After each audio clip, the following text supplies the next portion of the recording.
안녕하세요. 저는 40대 후반의 나이이고 식당 하나를 운영하고 있는 여자입니다.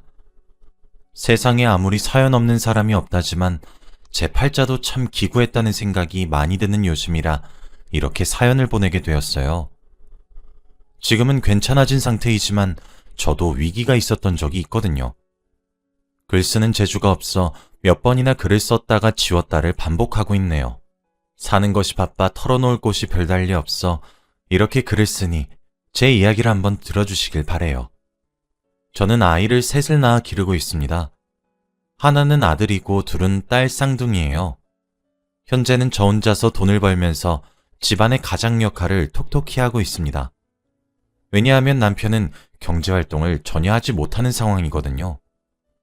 사실 저희 부부는 세상 그 누구보다 가장 행복했었던 시기에 절망적인 상황에 처박혔던 시기가 있었어요.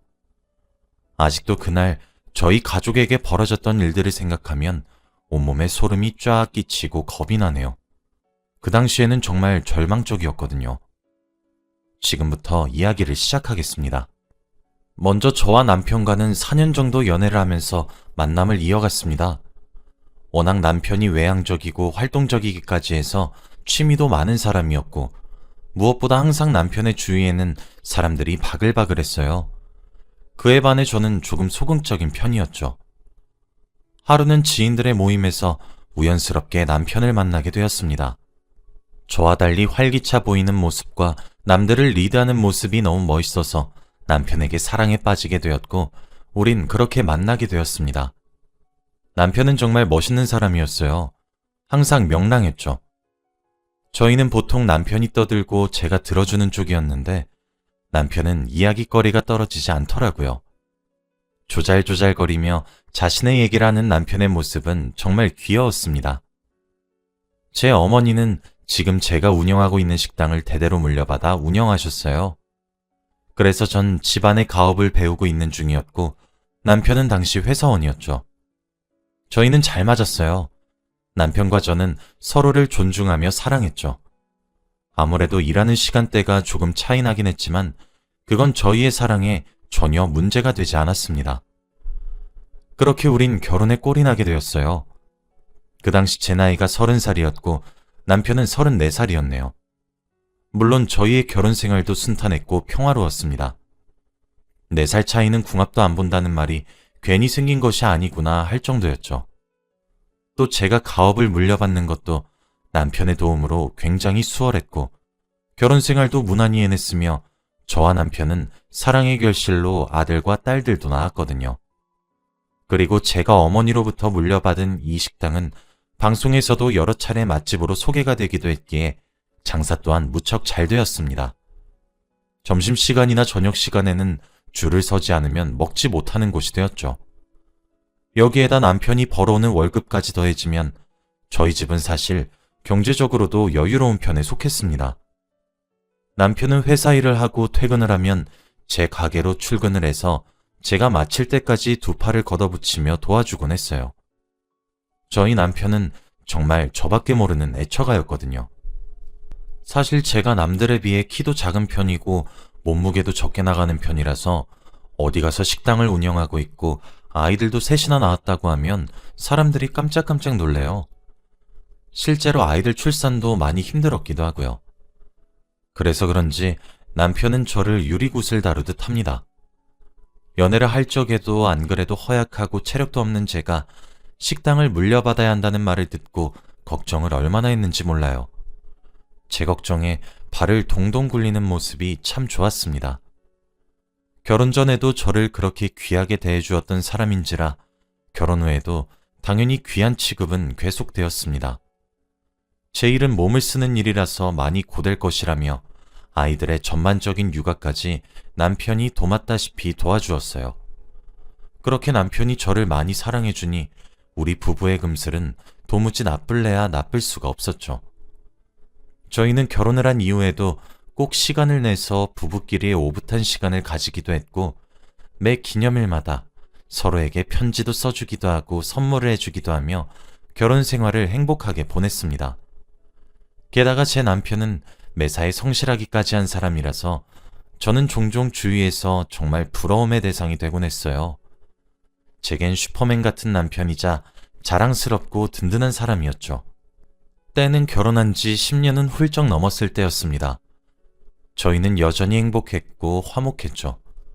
그런 저희를 하늘에서 질투를 하기라도 한 것인지 불행은 예고 없이 갑작스럽게 찾아왔습니다. 그날은 한 여름날이었어요.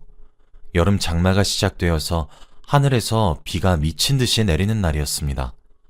하늘에 구멍이 났다고 해도 믿을 만큼 말이죠. 하필 남편은 그날 지방으로 급하게 출장을 떠나게 되었고, 저는 그런 남편에게 출장을 미루면 안 되냐고 했습니다. 생전 이런 말을 하지 않았거든요. 그런데 남편은 미안하다며 어색하게 웃고 등을 돌려 현관문을 나섰고, 저는 그런 남편의 등 뒤에다 대고 빗길 운전을 조심하고 또 조심하라고 신신당부를 했었죠. 하지만 그날따라 남편 걱정에 잠이 잘 오지 않더라고요. 결국 그날 새벽에 저는 전화를 한 통 받게 되었습니다. 남편이 위중한 상태이며 지금 응급수술을 들어가야 하니 보호자는 빨리 와달라, 뭐 그런 내용의 전화였어요. 청천벽력 같은 소식이었습니다. 너무 놀라면 눈물도 나오지 않는다는 사실을 아시나요? 저는 그 상태에서 운전을 할 수 없다는 상태를 알았고, 비오는 새벽 택시를 겨우 잡아 응급실로 향했습니다. 무슨 정신으로 도착했는지 기억이 나질 않지만 어쨌든 저는 우여곡절 끝에 병원에 도착했어요. 그리고 제 눈앞에 펼쳐진 상황은 정말 지옥이었습니다. 남편은 피를 흘리며 침대에 누워 있었고 의식을 찾지 못하고 있었어요.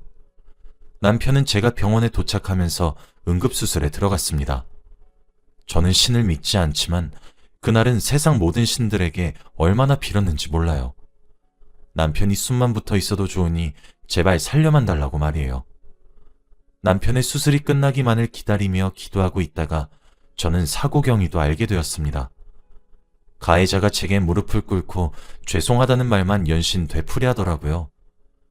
그 사람은 트럭을 운전하는 사람이었는데 빗길 운전을 하는 도중 졸음이 쏟아졌고 잠시 꾸벅거리고 눈을 떠보니 남편이 타고 있던 차가 박살이 났다고 합니다. 그것도 사고 경위라고 남편을 잃을지도 모르는 상황에 놓인 아내에게 짓거리는데 솔직히 마음 같아서는 죽여버리고 싶더라고요. 당신이 졸음 운전을 한 건데 왜 내 남편이 수술방에 들어가야 되냐고 멱살이라도 잡고 흔들고 싶었습니다. 하지만 남편 수술에 방해될까 걱정이 앞섰고 저는 조용히 눈물만 흘릴 수밖에 없었어요.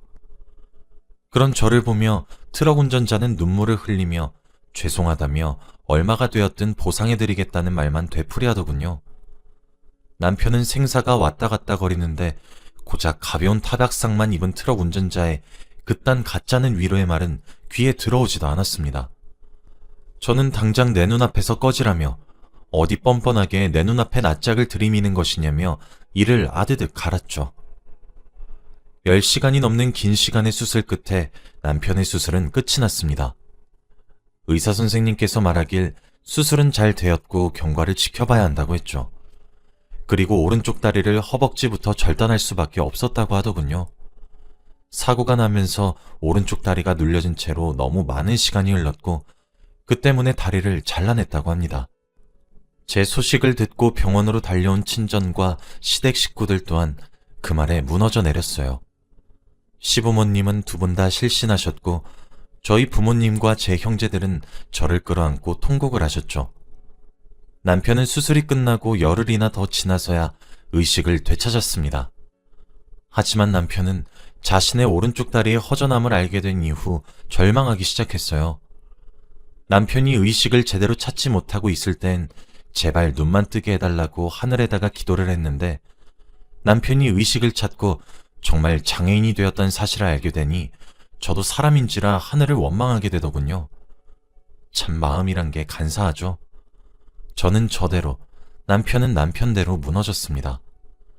남편은 그때부터 망가지기 시작했어요.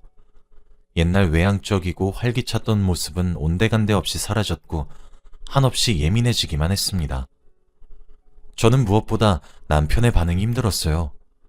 이렇게 장애인으로 살 바에는 그 자리에서 바로 죽었어야 했다며 자기가 왜 이런 꼴을 당하고 살아야 되냐며 하염없이 울기도 했고, 이런 자신을 제가 버릴 것이라며 제게 화를 내기도 했죠. 그리고는 미친 사람 마냥 울다가도 웃었고 웃다가도 오열했습니다. 그런 남편에게 사죄를 하기 위해 트럭 운전자가 찾아왔을 땐 절정을 찍었어요. 손에 잡히는 모든 것을 던지며 악을 쓰기 시작했죠.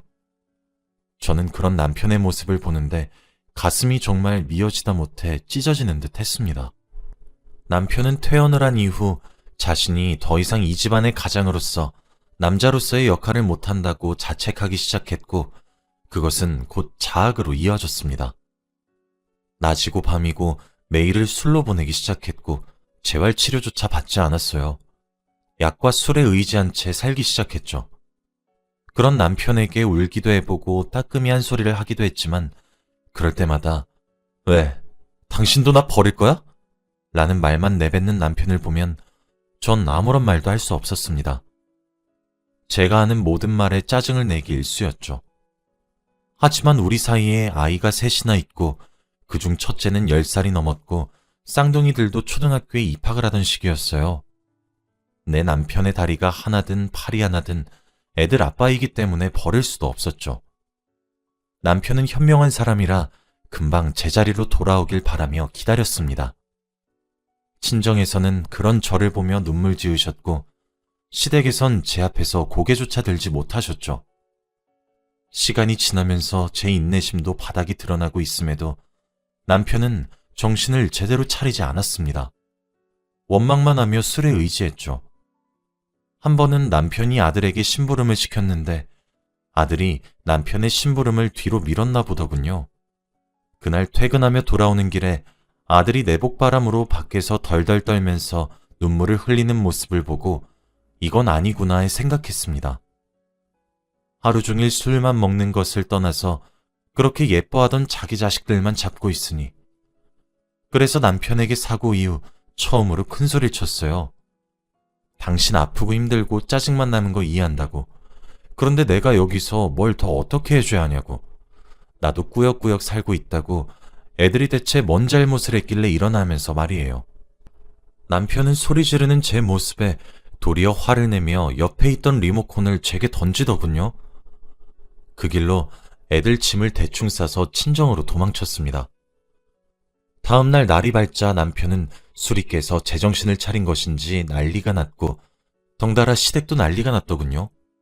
그런데 저는 남편이 제게 화를 내고 신경질을 내는 것은 참을 수 있었지만 우리의 아이들에게까지 그러는 모습을 더 이상 견딜 수 없어서 이혼을 요구했습니다. 저도 그동안 많이 지쳤던 거겠죠. 제 나름대로 위기를 이겨내보려고 하는데 남편은 따라와 주지도 않고 엄한 애들만 잡고 있는 데다가 세상이 끝난 것 마냥 술병만 붙들고 사는 꼴을 두고 볼 자신이 없었어요. 누구보다 남편이 절망적이었겠지만 그걸 지켜보는 나도 많이 힘들다는 사실을 알아주길 바랬거든요. 소리치는 제 절규에 절 잡기 위해 찾아온 남편도 시댁도 그곳에 같이 있었던 친정 식구들도 저를 비난하지 못했어요. 그 당시 제가 봐도 저는 참 노력을 많이 했거든요. 미안하다는 말만 남긴 채 휠체어를 타고 남편은 친정을 빠져나갔고 우린 그렇게 각자 별거를 하기 시작했습니다. 아이들도 폭력적인 모습만 보여주는 남편을 점점 찾지 않기 시작했어요. 그렇게 1년의 시간이 흘렀습니다. 남편으로부터 연락이 한 통 왔더군요. 만나자는 얘기였어요. 이제껏 밖으로 잘 나오지도 않더니 별일이다 싶었죠. 밖에서 만난 남편은 1년 전 저를 힘들게 했었던 그때의 남편의 모습이 아니었습니다. 남편은 멀쩡히 잘 걷기도 했어요. 우린 한적한 카페로 들어가 이야기를 나누었습니다. 알고 봤더니 남편은 저와 별거를 시작한 지 약 1년 정도를 재활에만 힘썼다고 해요. 제가 아이들을 데리고 친정으로 떠난 뒤에 많은 생각을 했나 보더군요. 남편은 그러면서 제게 사과도 하기 시작했어요. 여보, 내가 정말 미안했어. 내게 생긴 모든 불행이 분명 당신 탓은 아닌데 당신에게 모든 화풀이를 감당하게 만든 것 같아. 너무 미안해. 나는 당신 그렇게 보내고 나서 내가 스스로 인정할 수 있는 데까지 괜찮아지면 당신 눈앞에 나타나려고 정말 많이 노력했다? 내가 그동안 당신이랑 우리 아이들에게 상처를 줬던 것까지 정말 뼈저리게 후회했고 반성했어. 근데 나도 너무 힘들어서 그랬어. 아무리 사고보험금을 많이 주고 그 트럭 운전자가 합의금으로 돈을 그렇게 많이 주면 뭐해? 난 이제 장애인이 되었고 그 많은 돈으로 내 다리 하나를 원래대로 못 돌린다는데. 그래서 그랬어. 너무 힘들었어. 내가 정말 많이 미안했어, 여보. 라면서 말이에요. 사과를 하는 남편을 보고 있으니 그래, 이게 우리 남편이다 싶더군요. 남편은 그 밖에도 제게 가정으로 떳떳하게 돌아가기 위해 무슨 노력을 얼마나 어떻게 해왔는지 제게 설명했고 이제 자신도 이만큼 바뀌었으니 돌아와 달라고 제게 부탁하기 시작했죠. 그렇게 바뀌기까지 했을 남편의 노력들로 인해 눈물이 절로 나기 시작했고 저는 남편의 말에 고개를 끄덕였습니다. 우린 다시 함께 살기로 했죠. 아이들도 처음에는 아빠인 남편을 많이 어색해했어요. 아무리 추억들이 많아도 끝의 기억은 망가진 모습들만 보여줬기 때문에 겁을 조금 먹은 듯 했습니다. 하지만 이내 아빠에게 하나둘씩 안기며 뽀뽀를 퍼붓다시피 하더라고요. 우리 가정은 그렇게 2년이 넘는 방황 끝에 다시 제자리로 돌아올 수 있었어요. 남편은 저와의 별거 생활을 정리한 이후로 더욱 커다란 용기를 얻은 것 같습니다. 그만두었던 일도 다시 시작했죠. 물론 수입은 적고 소일거리 수준의 일이었지만 다시 남편이 열정을 가질 수 있는 일을 하기 시작했다는 것에 저는 더욱 기뻐했어요. 남편은 시간이 흐르면 흐를수록 다시 예전 원래의 모습으로 돌아왔습니다. 제 가게 일을 도왔고 아이들의 육아를 책임졌으며 제겐 다정했고 아이들에겐 따뜻한 남편과 아버지의 역할을 톡톡히 하기 시작했죠. 그렇게 저희 가족은 위기를 극복했습니다. 현재 지금 남편은 의족을 찾지만 제 몸 다루듯 하고 있어서 긴 바지를 입고 있으면 티도 안 날 정도예요. 이제 얼마 있으면 드디어 우리 첫째 아들이 성년이 됩니다. 우리 아이들도 저와 남편을 쏙 빼닮아서 그런 것인지 신체에 장애를 가진 남편의 모습을 부끄러워하지도 않고 오히려 당당하게 행동하는 모습이 대견하네요. 그렇게 대견하게 자라기까지에는 그 사이에 많은 일들이 있었지만 전 저희 가족들을 보면서 그 어떤 힘듦과 고난이 연속으로 찾아온다고 하더라도 가족 간의 사랑의 힘이 있다면 다 이겨낼 수 있을 거라고 생각합니다. 그렇게 저는 이번 기회에 알게 된 것 같아요. 가족의 힘이란 것을 말이에요. 과거 절망의 극을 달리고 있던 남편과 지금의 남편은 너무 다른 사람이거든요. 오히려 제가 많이 미안하기도 합니다. 그렇게 힘든 시간을 홀로 보내게 한 것 같아서 말이에요. 남편은 제가 그런 기색이라도 보이면 오히려 그런 소리를 하지 말라고 하네요. 본인이 가장 부끄러웠던 행동들을 제가 잘 받아주었기 때문에 자신이 일어날 수 있었던 것이라며 제가 죄책감을 가지지 않았으면 좋겠다고 하더군요. 이제 우리 가족의 앞길에 불행과 시련 또는 고난, 이런 것들이 아닌 행복만 남아있길 바랄 뿐입니다. 저의 긴 이야기 들어주시고 읽어주셔서 감사해요. 요즘같이 불안하고 많이 힘든 시기에 다들 힘내시고 좋은 일들만 가득하시길 진심으로 응원하겠습니다.